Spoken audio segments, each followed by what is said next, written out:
Wow, we are live on YouTube and on my Substack.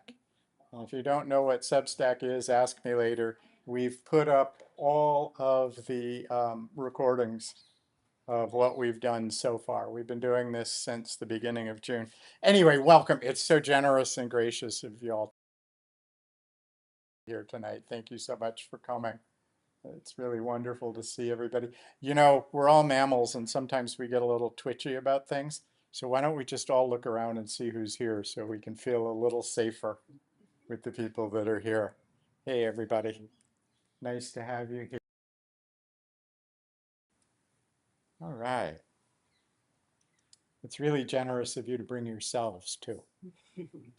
You're really doing it, not just yourselves, but for all the other people here, right? Because what's a Sangha unless there are Sangha members? So glad to have you here. We have a couple of notes before we get started. The first one is about Donna. We don't take Donna for doing this. However, the Bodhi tree has graciously given us this space without charging rent, which is something. So there is a box on the cabinet on the other side. And if you're so inclined and wish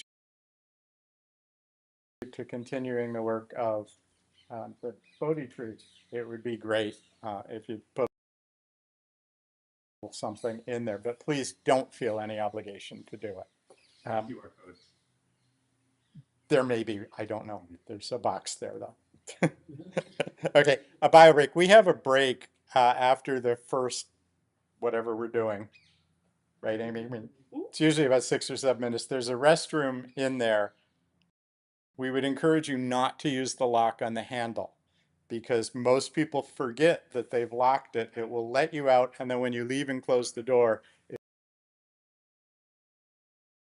locked, and we have to go punch the code in. There's a slide you can use, and that'll work just fine. The equipment, and I've mentioned this, but some new people came in, is streaming. We are streaming right now. The idea is that when Amy moves, and she will be moving next week, are you going to be at what time does your flight leave? Like 8 a.m. Oh, she will not be on a plane No, while we're doing this. but I will. But yeah, I will though. yeah. There's a So layover, and then I'm gonna probably still be on the plane. okay, so Yeah. but in subsequent weeks, we're not exactly sure when that'll get started. You will be sitting here with me and a TV set with a simulacrum of Amy in there, possibly AI generated. We're not sure yet. Anyway, it's also, if you can't make it for some reason and you want to tune in, you can. We also put it up on my Substack page so that people can, do whatever. And we've had some comments. Benjamin told us about some experiences he had recently. All right, so this is Amy's last physical sit with us, unless just her mind about when she's leaving again. This has been her last sit with her. How long now?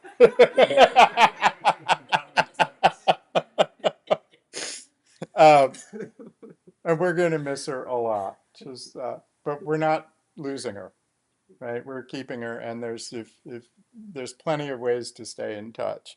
Appreciate you doing that. So, with that, I'm going to turn it over to you. Awesome. Yeah. Thank you. Yeah. So, yeah, the joke that we were just making for those that don't know is with the contract that I have, at first it was August 27th that I was supposed to leave for Alaska for this job. Then it was September 3rd. And now it's September 17th. But the flight is booked. And so I've been preparing along the way. And so I've had multiple like goodbyes. So this is definitely feeling like it's for real, for real. I don't mean to play with anyone's emotions, but yeah. So usually we start with some motion, but I'm feeling like I want to kind of ground the energy. So I think we'll start seated today. So go ahead and let yourself get as comfortable as you can within an ability to have an awake-like posture, rested and awake.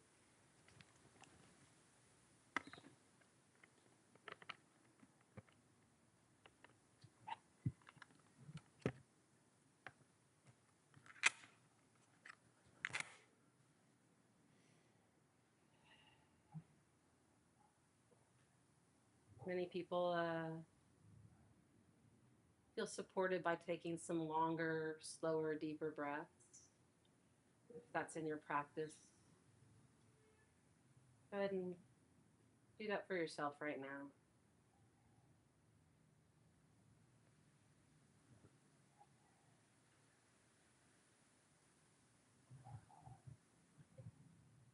As we take these longer, slower, deeper breaths, it's okay to make some noise.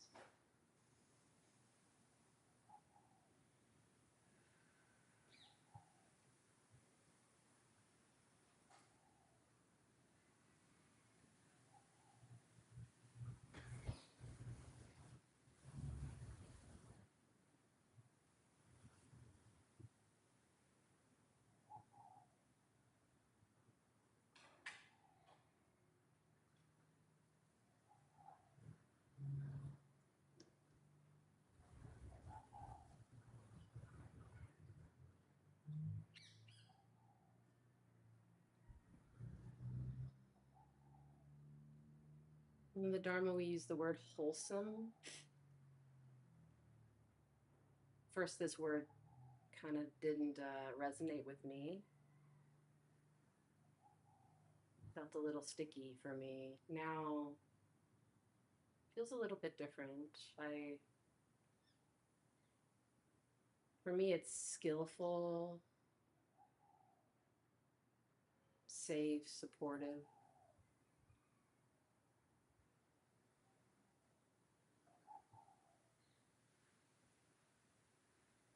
And that's what the invitation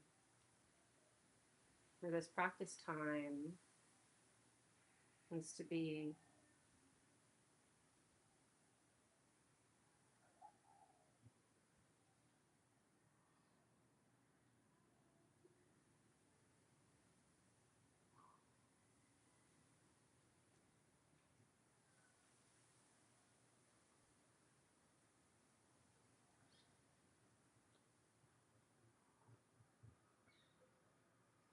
What supports our mind and bodies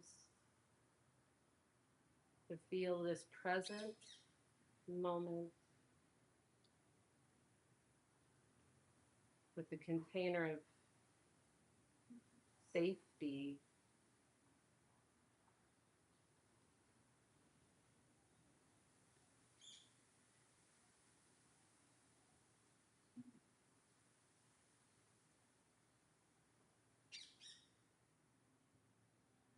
And as I speak to you through this guidance, it's my intention is to plant seeds that allow the nervous system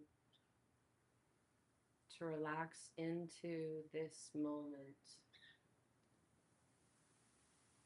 In these bodies we carry.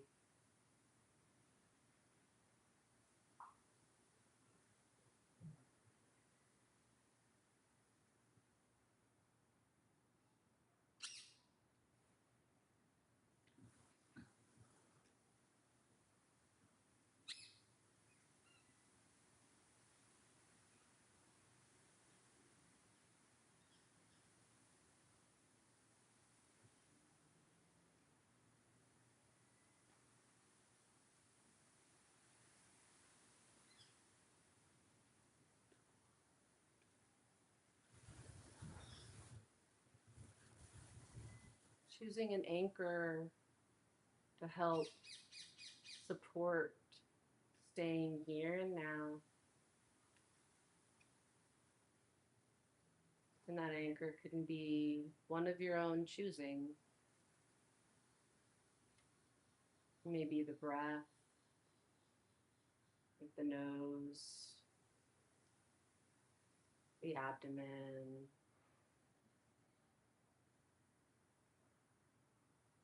could be the completeness of the breath in its full cycle.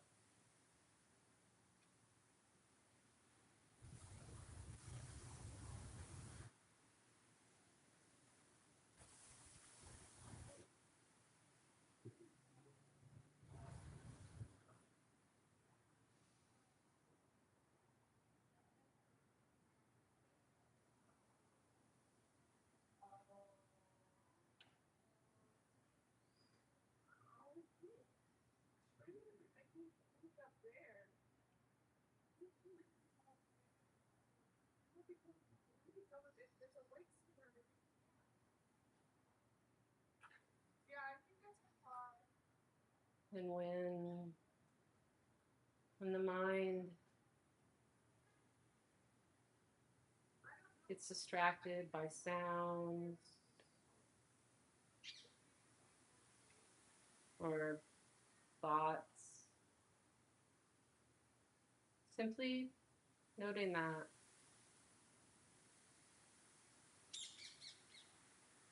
It doesn't need to be a distraction.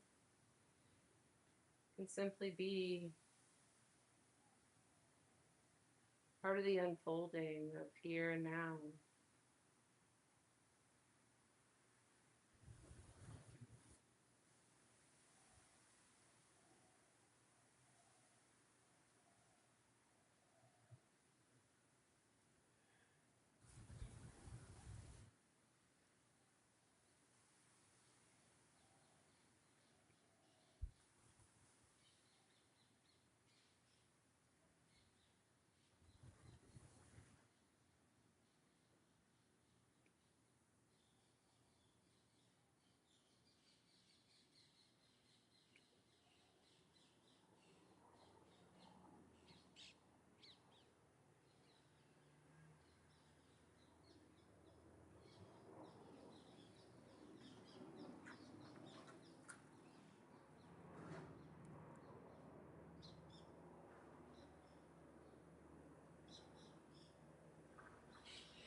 If the mind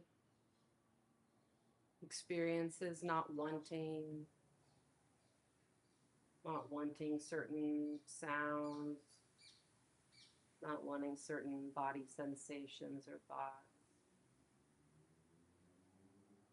acknowledging that. Aversion is here. Of course it is.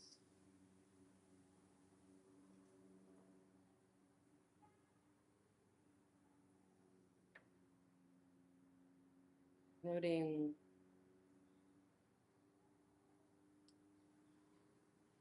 tinged with acceptance, understanding, care, maybe even love.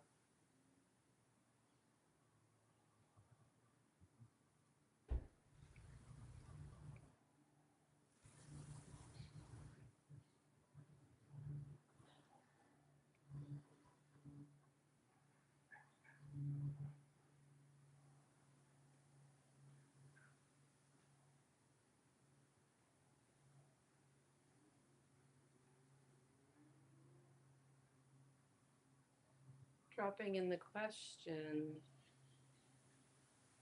what does the mind and body need right now to soften into the moment just a little more? What does the mind and body need right now? Soften into the moment just a little more.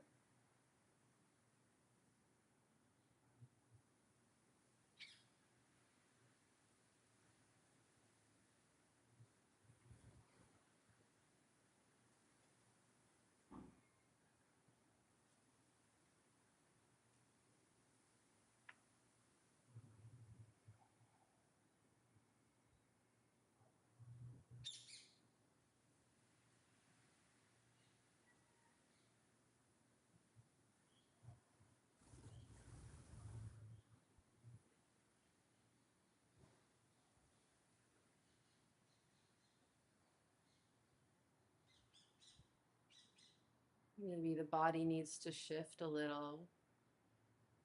That's available here. You can mindfully shift.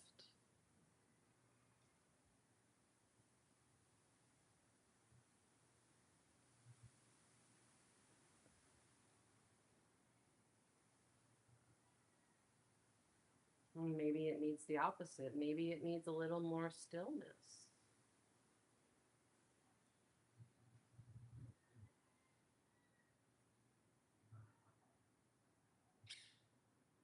When I need more stillness, I simply remind myself, as gentle as I can, to just stay. Stay. Trusting in this practice. Stay.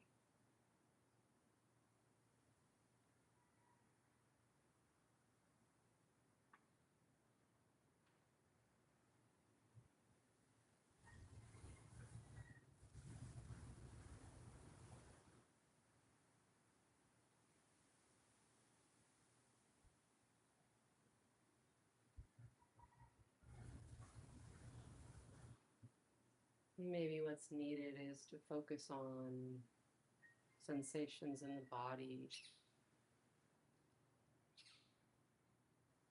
or to shift to metta, compassion phrases. Oh, this is hard right now. Let me be kind to myself. My brain is crazy right now. Let me be kind to myself. Or my body is hurting or tired. May I be understanding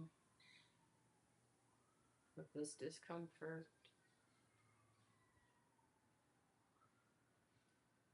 And then we return to the anchor if it's available. And if not, we titrate back to whatever is skillful this moment.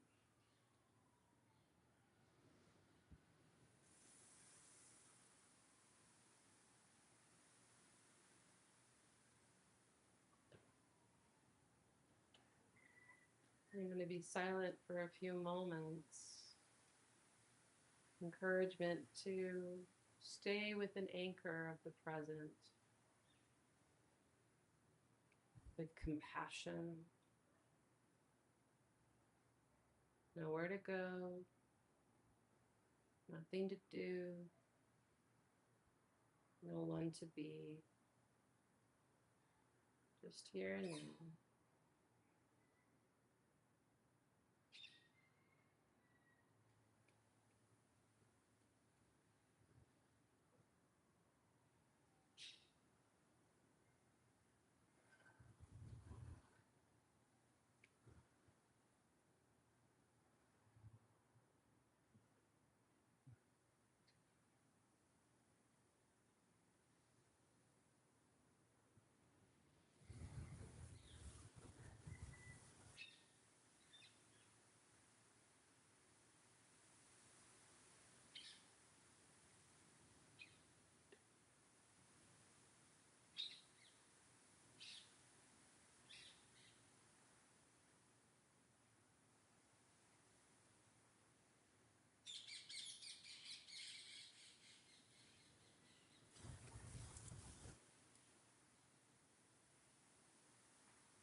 It starts to get still inside.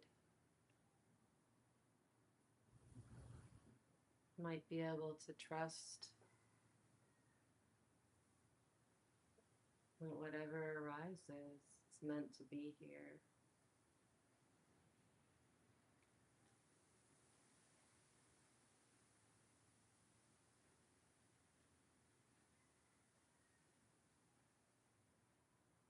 A combination of the conscious and the unconscious minds coming together and allow for insights.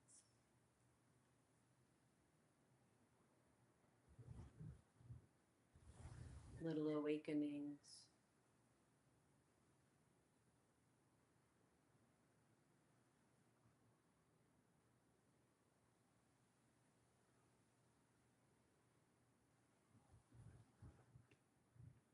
Little moments of seeing clearly.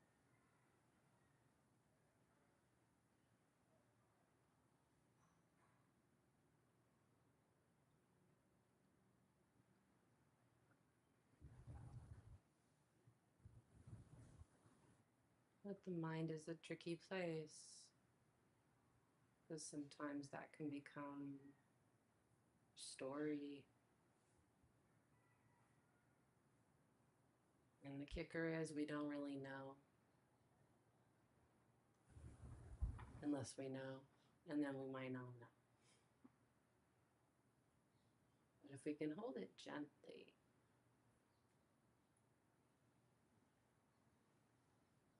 the insights in this practice support me. And they support the softening of my heart.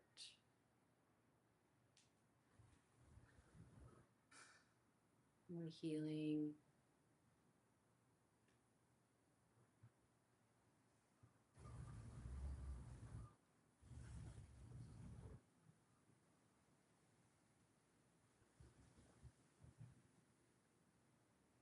May they support the world and all the lives we touch.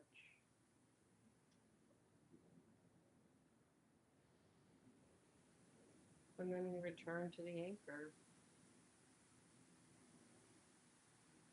It's a patient process.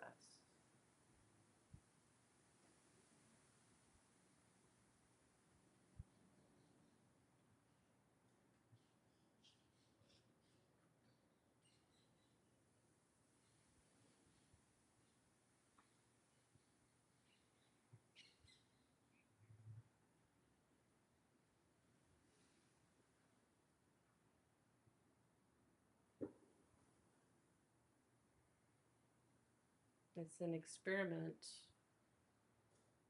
Sea of presence, grounding, and deep, authentic compassion, and soften our lives.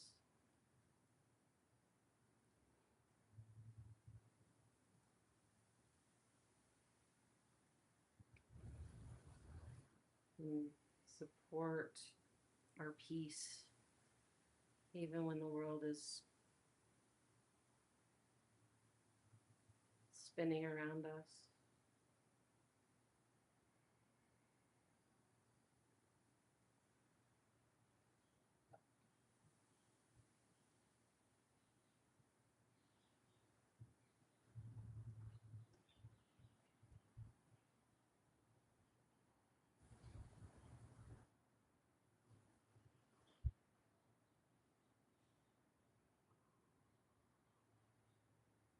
And we return to the anchor.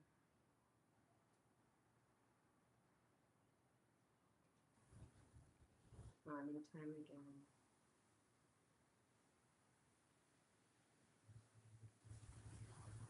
Not forgetting love.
Love and acceptance and presence is hard to find today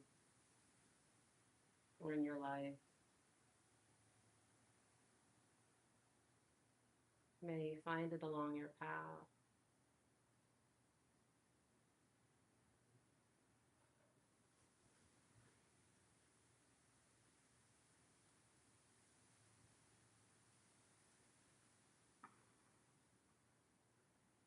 May all beings, everywhere without exception,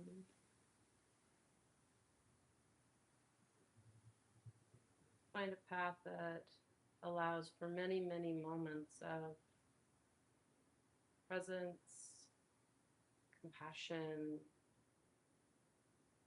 acceptance, wisdom,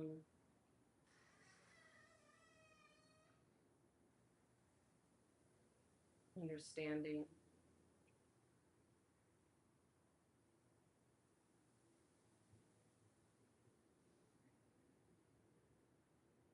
Deep care, embodied in love.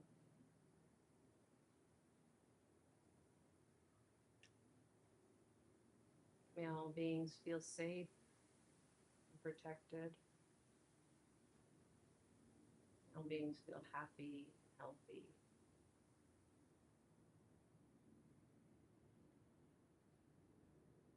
All beings feel seen and loved.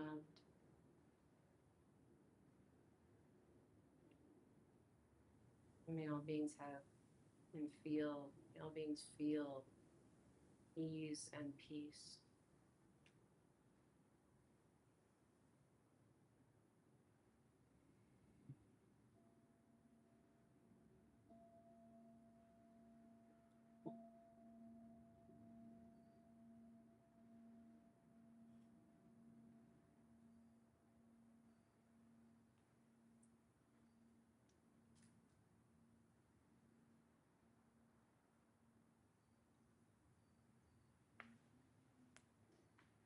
Thank you all. So, our break usually starts in about 5 minutes.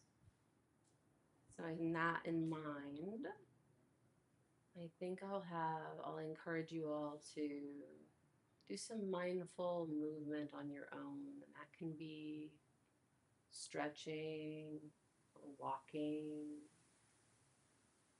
The encouragement is to consider and pause and feel and move in the body as if it was your closest friend, dearest friend, or a puppy, a newborn child, a dear beloved ancestor, grandparent, your favorite tree. If it was, if this body was just something that deserved unconditional love, it was the love of your life. Walk and move as if this body were the love of your life. And sometimes the love of our lives are tricky, so we be compassionate with it too. Yeah. Or you can sit, and then I'll ring the bell when the official break will begin, and then in which case we'll stay in silence. But I guess it's a little less formal. But I encourage you to stay mindful, and so I'll ring the bell in about 5 minutes. That's the official break. You can use the restroom or do what you'd like. Just we're gonna stay in silence, and then we'll come back. I think about 7 minutes after that. Thank you all.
Welcome back.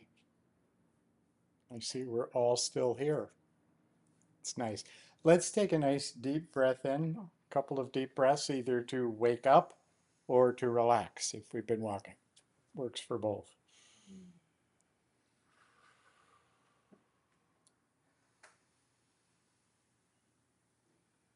And if you need to wiggle because you've been sitting, go ahead. I'll be talking for a while, so we don't want anyone to be uncomfortable. Just allow ourselves to become still. And that's actually what I'm going to talk about tonight is stillness. When we started this thing, we came up with the word stillness and awakenings. Amy came up with stillness, so I immediately decided I would talk about it. And she used the word awakenings tonight. I heard you. Which is kind of funny because those are sort of two things that come up in meditation. The idea of being still, and that's samatha, is sort of concentration, absorption practice, and this idea of awakening and becoming wise. And we usually hear that in the context of vipassana or insight meditation. And sometimes they seem a little at odds. But I'm going to talk tonight about how they aren't at all, at least in my mind. But I'd like to start with a Mary Oliver poem. She's sort of the patron poet of meditation, at least in the West. And this is a poem called Today. Today I'm flying low and I'm not saying a word. I'm letting all the voodoos of ambition sleep. The world goes on as it must. The bees in the garden rumbling a little, the fish leaping, the gnats getting eaten, and so forth. But I'm taking the day off, quiet as a feather. I hardly move, though I'm really traveling a terrific distance. Stillness, one of the doors into the temple.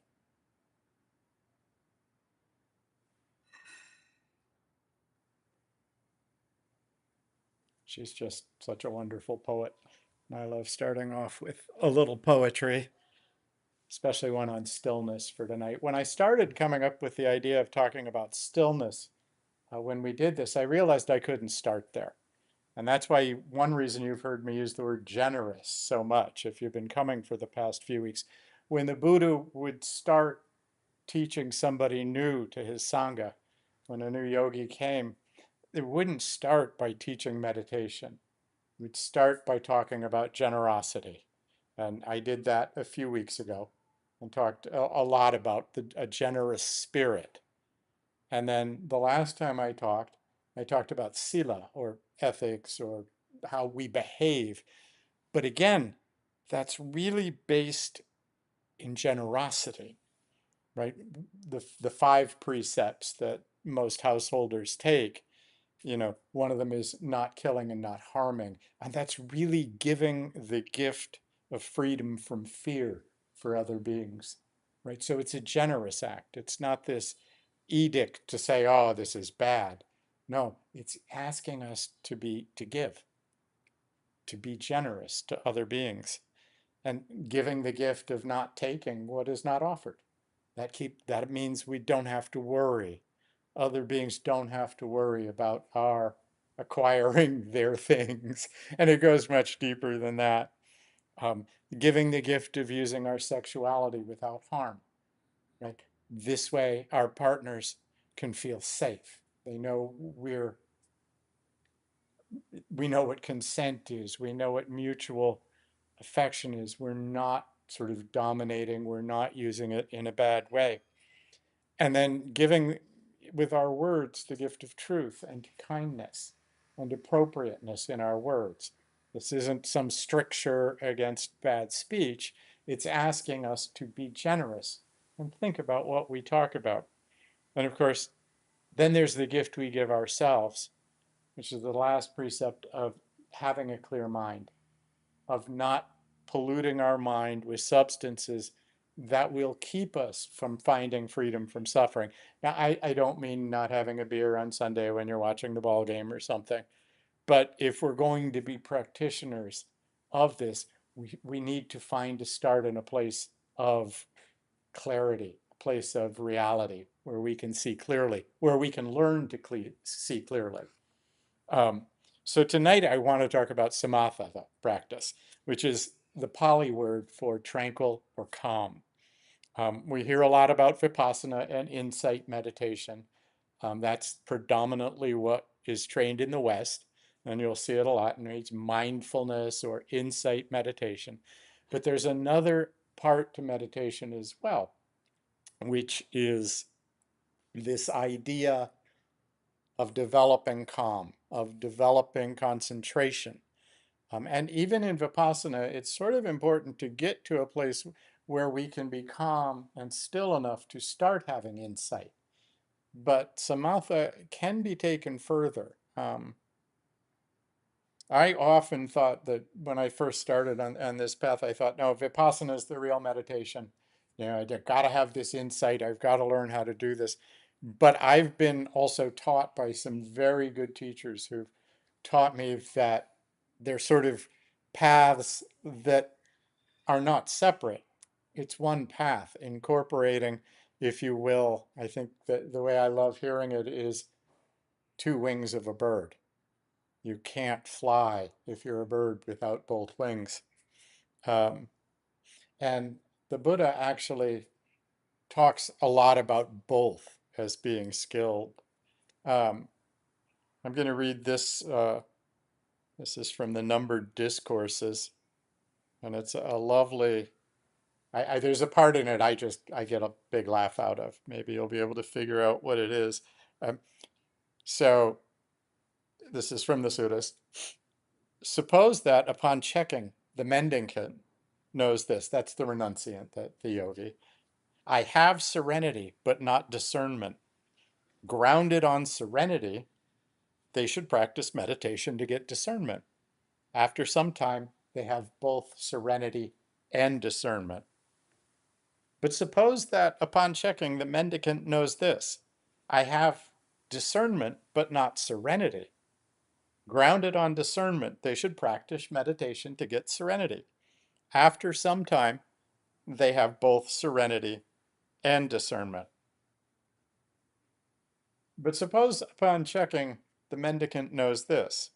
I have neither serenity nor discernment. In order to get these skillful qualities, they should apply extraordinary enthusiasm, effort, zeal, vigor, perseverance, mindfulness, and situational awareness. Suppose your clothes or head were on fire. In order to extinguish it, you would apply intense enthusiasm, effort, zeal, vigor, perseverance, mindfulness, and situational awareness. In the same way, to get these skillful qualities, that mendicant should apply extraordinary enthusiasm. After some time, they have both serenity and discernment. But suppose that upon checking, the Buddha loves to repeat things over and over. The mendicant knows this. I have serenity and discernment.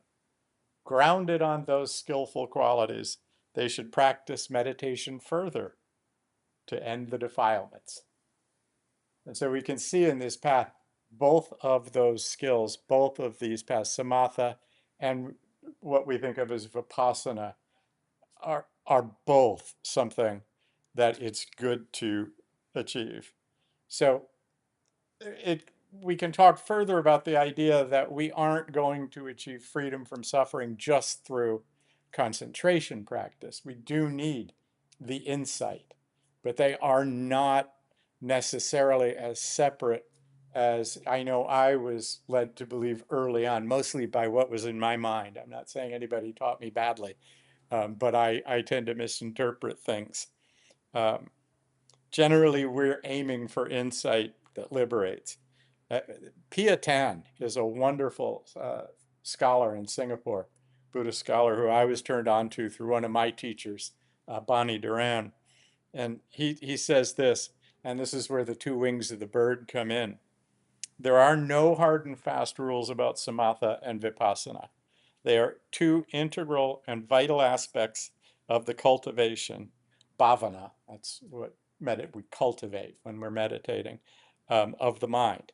They complement each other and help to harmonize the different parts of the mind in meditation and daily life. Each of them has a special purpose. That is when we rightly use them, but they always work together for our mental development. As such, the Buddha declares that the proper cultivation of samatha or mental calm leads to the ending of lust and emotional defilements, while the proper cultivation of vipassana leads to the ending of ignorance or cognitive defilements. So they both deal then with different parts of what we are trying to liberate ourselves from. Neither is dispensable, he says. Our brain, for example, has two halves, the left brain and the right brain, that work together.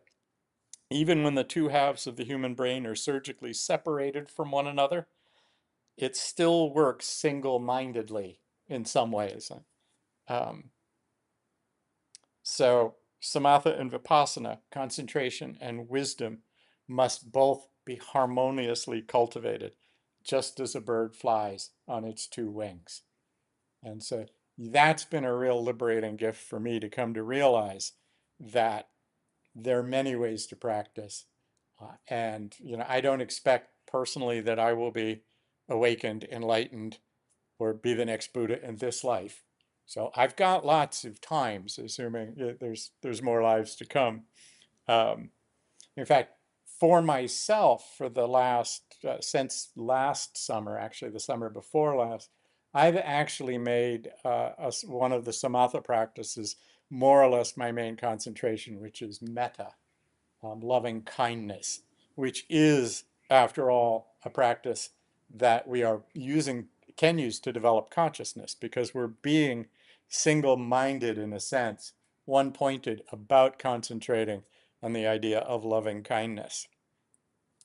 Metta is, and here's something I found, metta is a powerful and traditional practice for developing samatha or mental tranquility. While samatha is usually associated with focusing on the breath, metta provides an alternative object. So we can focus on loving kindness, develop this sense of samatha. And as we do that, of course, I will tell you that in my experience, insights do arise. It's not like there's no insight available through concentration. It's going to percolate. I think one of the fears people occasionally posit about it is that we'll become so attached to the lovely, the jhanas, essentially, to these wonderful, deep experiences that we'll hold on to them. Um, and I was reading, oh, I wish I could remember his name. He passed away, but he wrote a wonderful book on emptiness. Comes from the Gaia House in England. He says, I've never seen that. I've never seen a yogi who actually really works on concentration, gets so attached to it that it's just a drug and they never work on vipassana or insight. And so it's what I've been doing. My teachers told me to do this for the next year or so. So that's more or less what I'll be doing. Um, and what can happen when you practice deep concentration? Um, it's kind of hard in a setting like this where we've got 25-minute sittings, but we can enter what are known as these jhana states of deep concentration. And if you're on a retreat, even a shorter retreat, it is possible.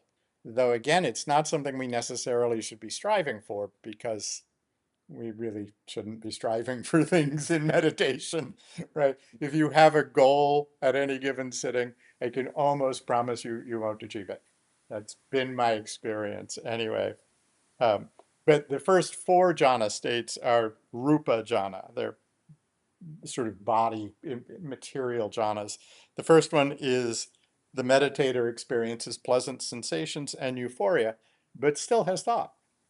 The second is joy and sensitivity increase and thought ceases, replaced by a one-pointed stillness where you are very easily focused on one thing, and a deep sense of well-being.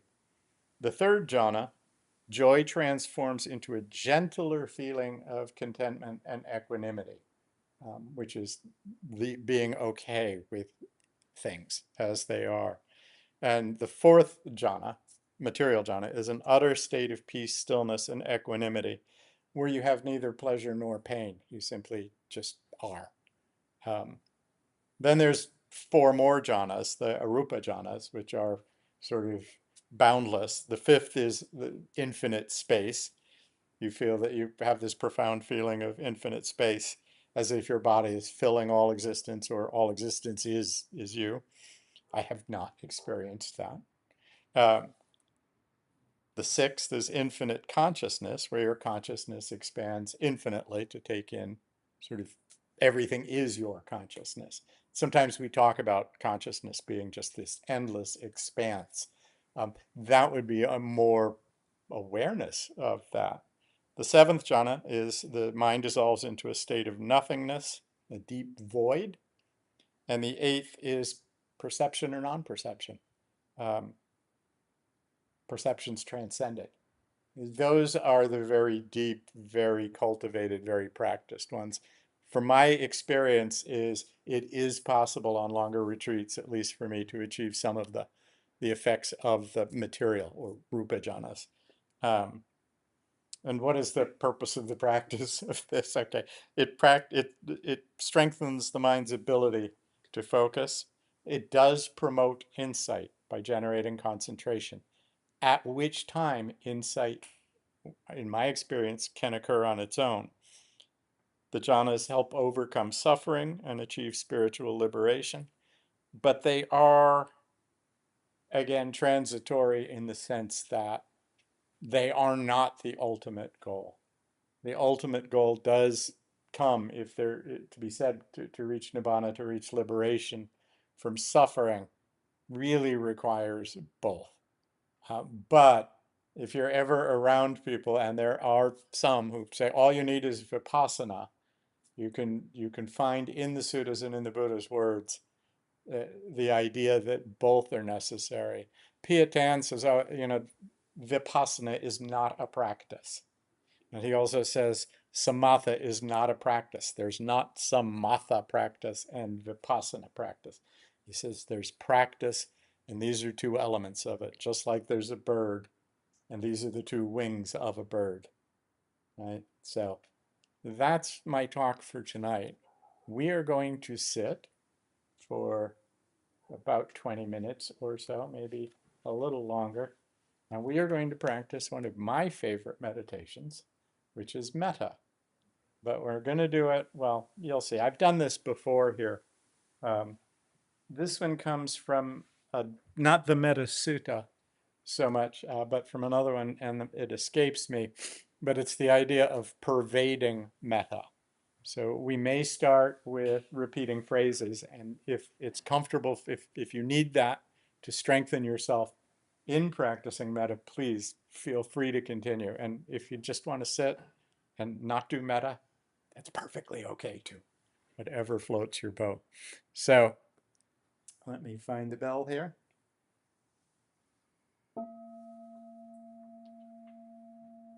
Thank you all for coming. Let's settle into a comfortable meditation posture. For those of you who prefer to lie down, metta is one of those that you are absolutely okay to lay down in, to find yourself comfortable in. It's a practice where we want to be as comfortable as possible. This is not Zen. Amy will not hit you with a stick if you, even if you ask. Well, maybe if you ask, I don't know. Really quickly. Let me start my timer here so I know when to come back, just in case I get into that, infinite consciousness thing. Very unlikely. Let's start by just taking a nice cleansing breath in, if breathing has something to do is comfortable for you. Just a few deep breaths on our own.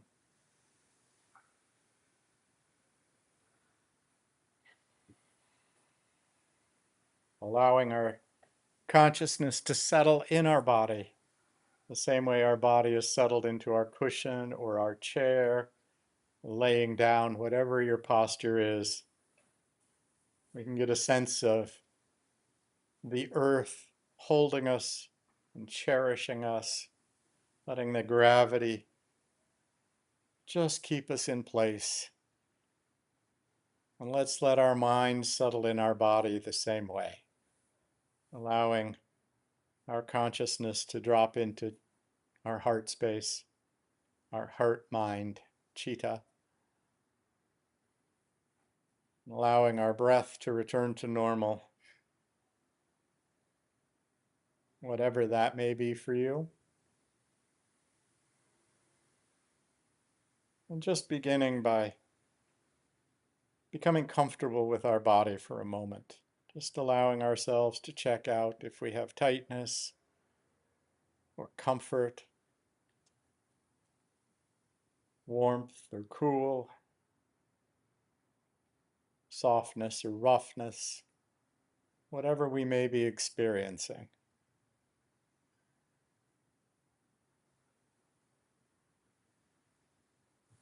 We might even have a moment of gratitude for our body that has brought us here tonight. If you're comfortable with the silent thought of thank you, body, we might thank ourselves. We might thank our body.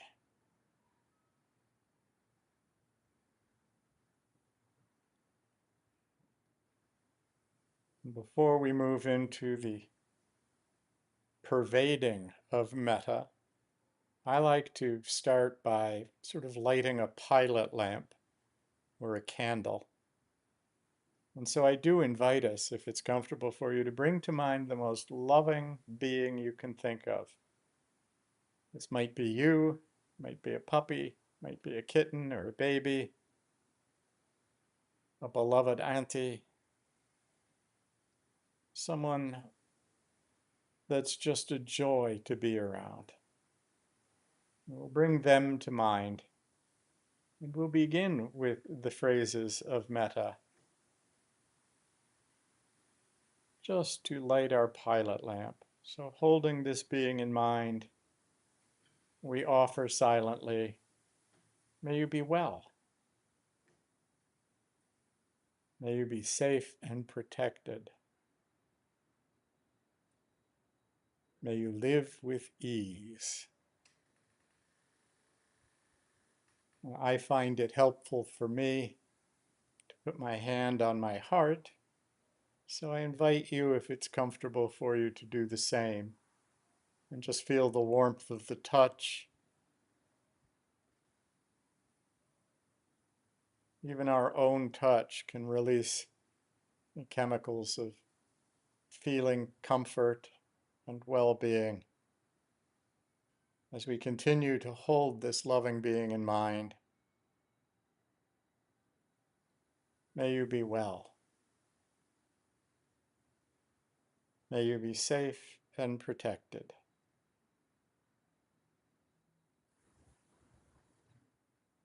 May you live with ease.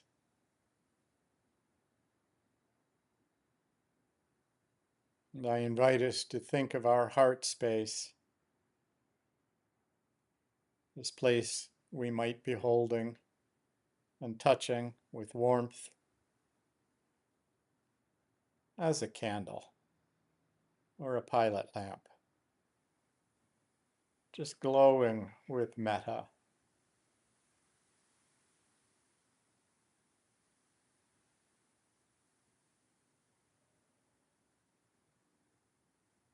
If we do get distracted, we might return to the phrases, allowing them to be our anchor.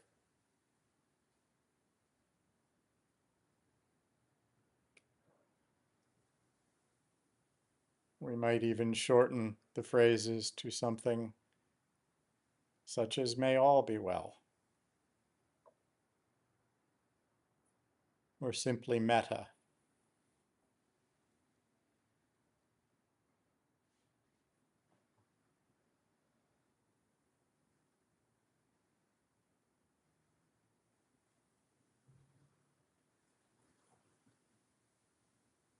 And now I invite us to see that our pilot lamp or our candle is in a room covered with curtains. There are curtains to the front, to the right, and back of us, to the left, above, and below. And our candle burns in the middle of this room, maybe weakly, maybe very strong. Metta will pervade, even if it's just a flicker.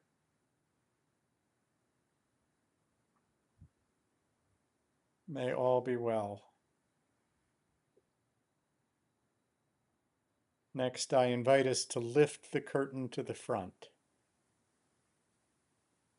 allowing this metta to pervade all that is in front of us.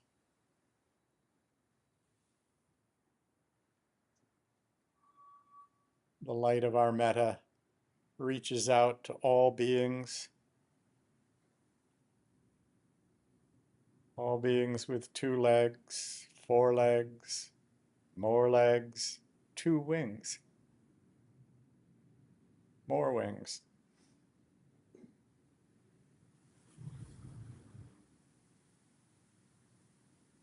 May all beings be well. We just feel our metta pervading to the front.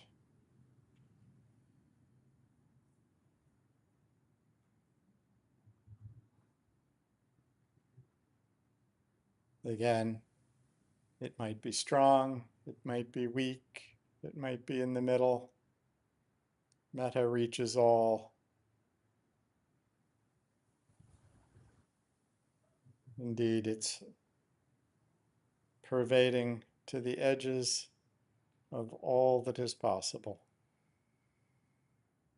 Next, I invite us to open the curtain to the right and pervade metta to all beings to the right.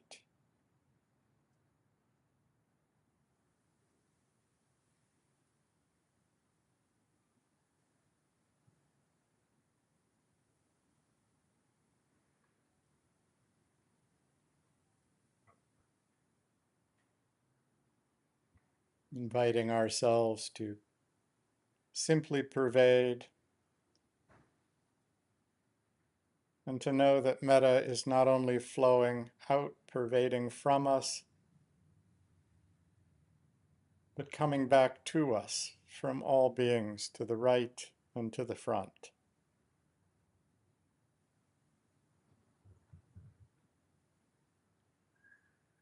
Next, I invite us to open the curtain behind us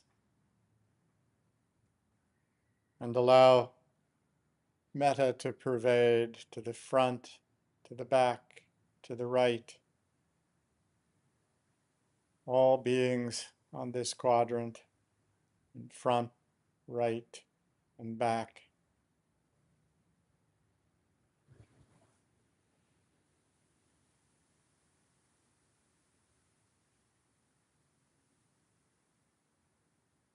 Feeling the warmth in our heart space, the sense of loving and friendliness and kindness, even if it's only a whisper, it can carry all the way to the edge of all that can be known.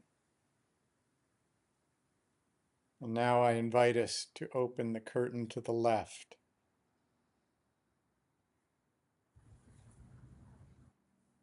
allowing metta to pervade 360 degrees around us.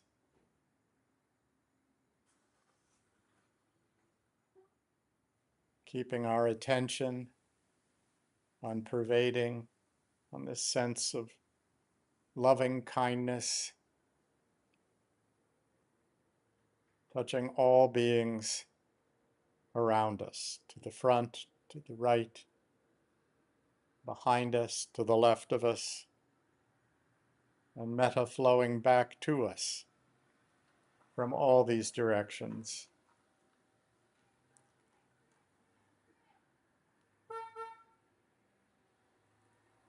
Next, I invite us to take the curtains above us and open, allowing metta to pervade upwards, all the beings with wings,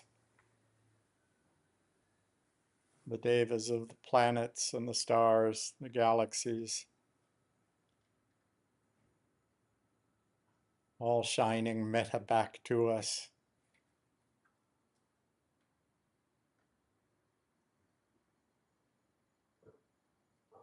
And finally, we remove the curtains below us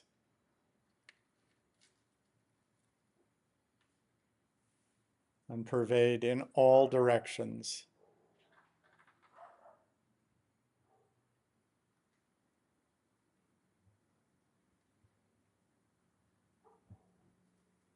Whether our light is strong or weak, it is present, reaching in all directions, just as metta from all directions reaches back to us.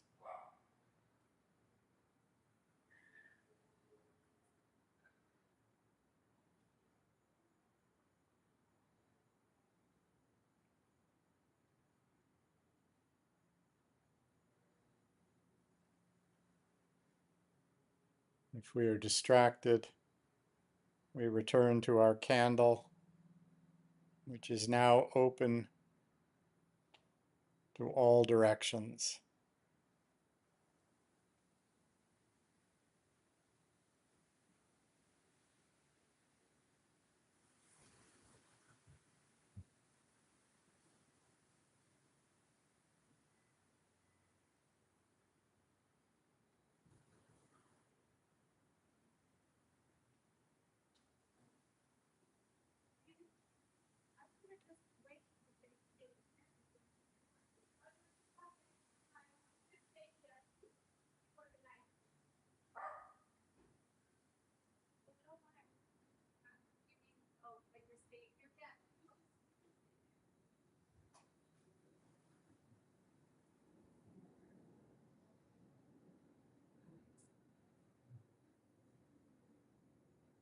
If we're distracted,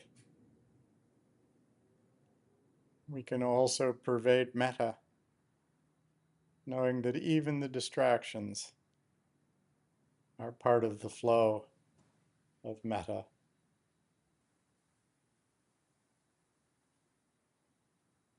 It's almost as if we are in a great ocean of metta,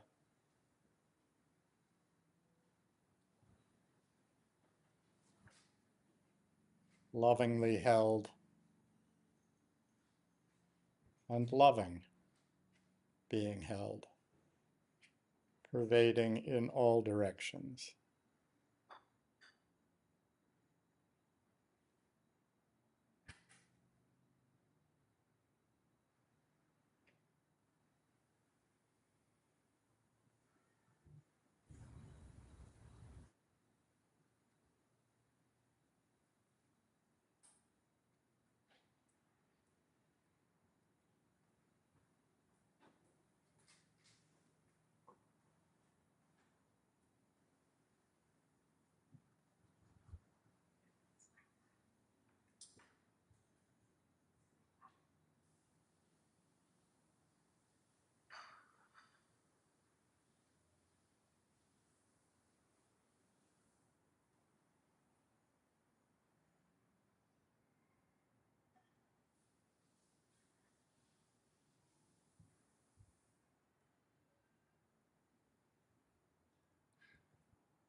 If feelings or emotions arise,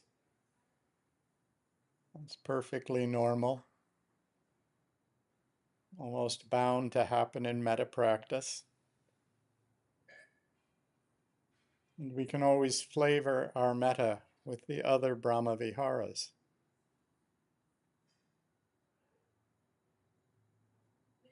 Feelings of sadness arise, we can bring in karuna or compassion.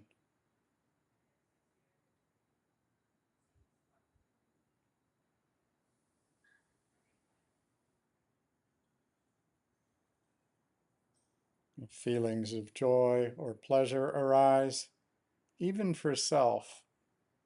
In the West, we often allow ourselves to take pleasure in the joy, mudita. Most often, that would be taking pleasure in the joy of others, but it's important to recognize we too can be joyful.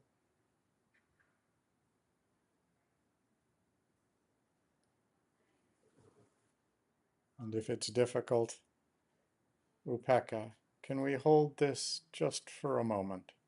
In this moment, can we be with this? All while pervading metta.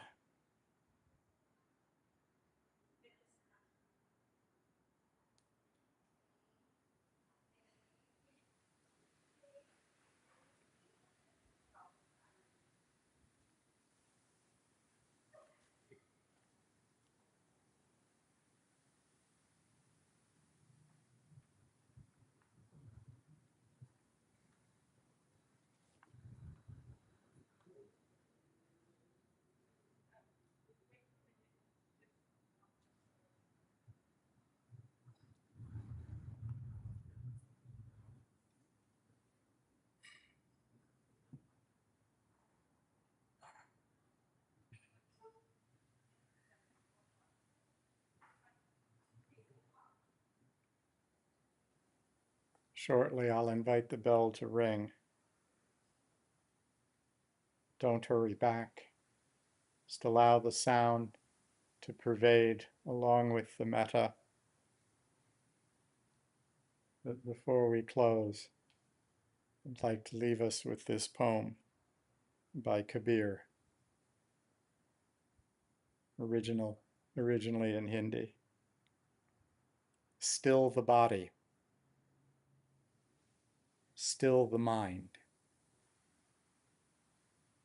still the voice inside. In silence, feel the stillness move. Friends, this feeling cannot be imagined.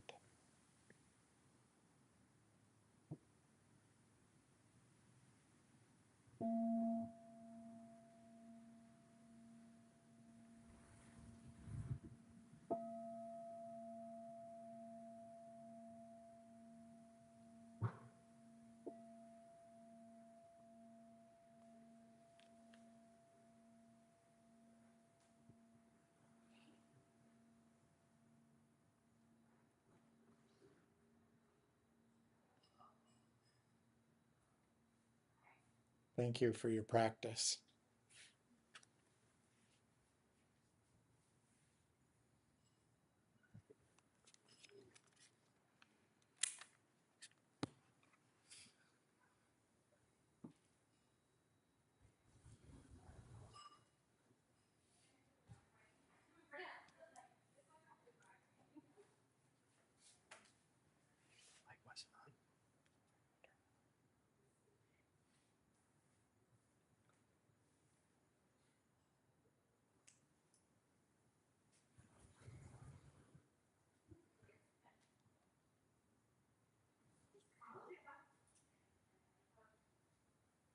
Sure. Go ahead. Say something. They're meditators. They're very patient people. The light wasn't on. Wanted to make sure my voice was preserved for posterity. Is it working? Yes, it's working now. Oh, great. So this is your part of the evening. If anybody has anything they'd like to say or ask a question. Yeah, I got a question. No, that's You mentioned something about the samatha. samatha practice and an insight vipassana Right. meditations. So one focus on, you said something about emotional defilement. Yes. And then the vipassana insight meditation that focus on the Cognitive cognitive defilements. Can you? No, I can't explain it further. I was quoting from that. I can certainly direct you towards that. But the samatha practice will allow us to be calm and whatever with what's okay. The idea of vipassana and then the insight then is also with the idea that our thinking isn't always right. And so we clear those sort of thoughts that we have that are misguided. Vipallasa would be sort of the idea of being deluded. So that's where that came from. But that was a quote that I need to study more on. Yeah. Thank you for your question, though. I'll have a 500-page treatise for you next week. I'm sorry? Corruption of logic, the corruption of emotion. Yeah. Because logic and emotion aren't necessarily correlated. Yeah, I was wondering too if it had to do with kind of like insights around like the body or insights around maybe something that's a little bit more superficial versus like the insights that can go a little bit deeper into like maybe like our belief systems and stuff, like getting to the layers of our belief systems that can get. So I think there's like different within insights. I think you can have a spectrum of it, right? Like it could be an insight to like, oh, I was the shitty person there. That was my bad. That's I consider that an insight. I don't know about anybody else here. Um, to like, oh, this was connected to a childhood wound, and now I can give this like there can be like a sense of like understanding for why and like the love and the causes and conditions can be there. And then I no longer like hold on to that kind of like belief system about myself. So that's a cognitive violence. Yeah, but remember, belief systems are also tied up with our emotions, right? I don't think there's any way to separate. Yeah, I don't. I just don't think that. I think in the West we have this idea that there's a mind and there's a body, and the truth is there's just this, and that it's all tied up together. So it's really, in a sense, hard to separate um, what is triggering what. I was listening to a podcast with neurologists, neuroscientists, who were talking about so much of what we think has nothing to do with thinking. In other words, like if we drop something, right, and are startled by it, the reaction to it begins well before our mind even touches it, right? Before we even notice it. And our vision has very little to do with what we actually see. Something like 2 hours a day we're functionally blind.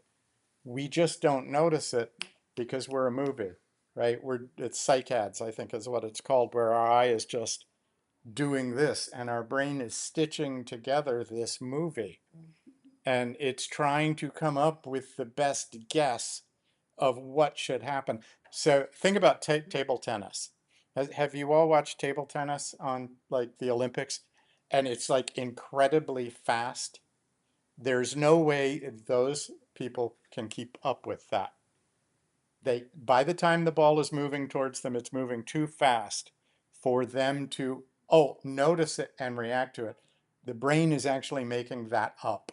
It is looking where the ball is and then it's guessing where it will be. And that's what we react to. So what we think of as thinking and what we think of as a bodily response, in my understanding, can be somewhat limiting. Yeah.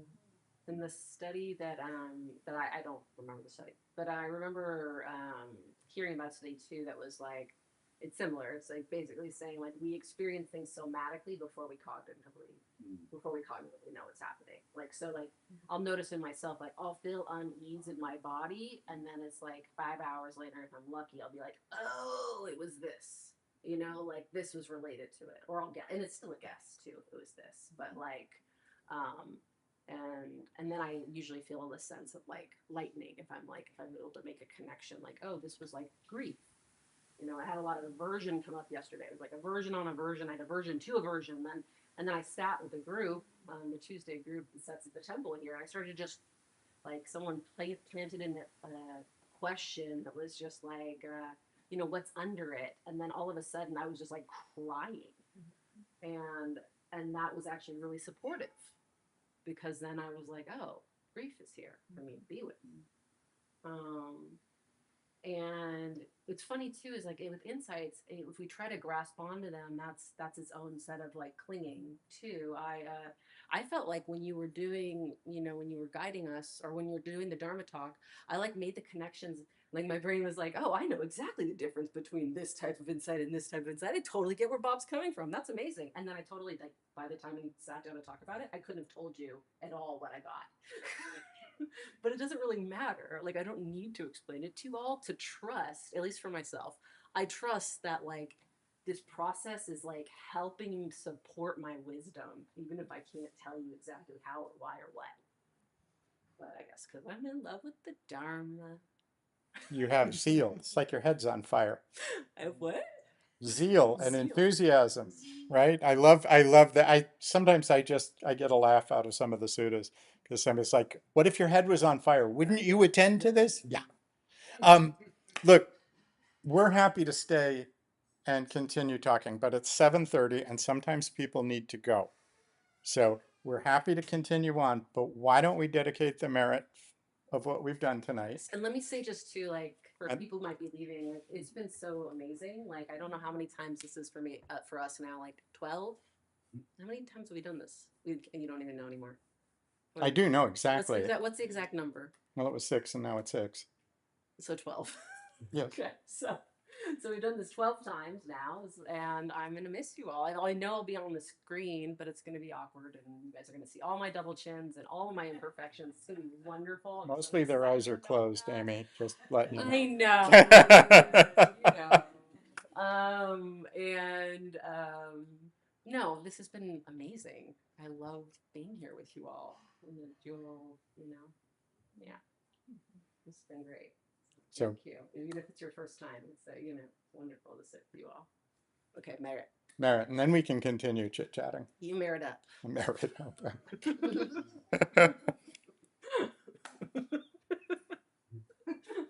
Let's dedicate the merit of our practice tonight to all the members of this Sangha, to our teachers, to our parents, and to all the beings around us, that they may reach enlightenment quickly and possibly be free from suffering in this very life. May all beings be safe and protected. May all beings be happy and open to joy. May all beings be healthy in body, heart, and mind. And may all beings live with ease and equanimity.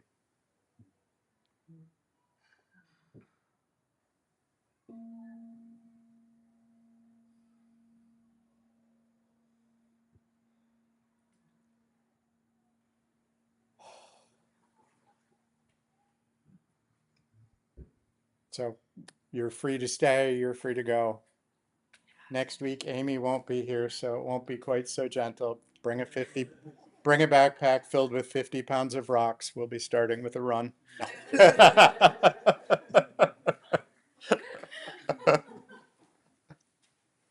Thank you all so much. Thank you, sir. I'm going to end the stream. It's for making me look awkward.